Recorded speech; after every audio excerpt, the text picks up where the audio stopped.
no seniem laikiem. Tad, kad kino radās, kino koncerts bija pirmais, kas parādījās.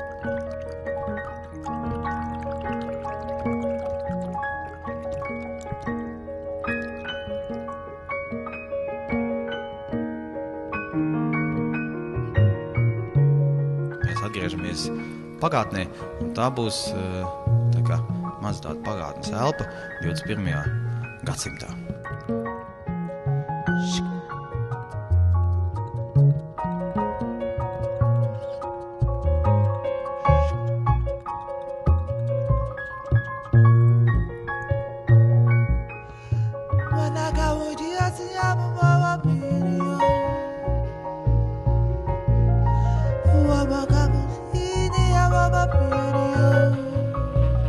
Mūsu gadījumā, ko mēs realizējam Rīgas ritmu kopā ar festivālu Divas Annas, ir tas, kad ir šis tiešām kino koncerts. Tas nozīmē, ka koncerts, kurā piedalās džēza mākslinieki un kuri inspirāciju savām improvizācijām gūst no filmas.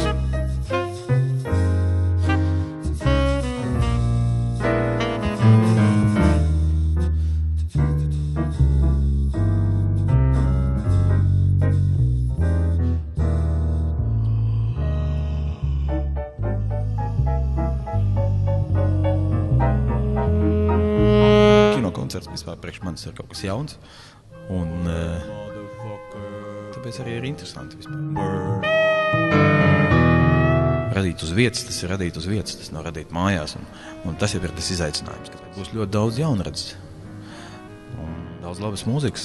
Es to saku par Ginta Pabērs, Viktoru Ritavu un Andri Grunti, tie jau ir mūsu valsts džēza korifeji.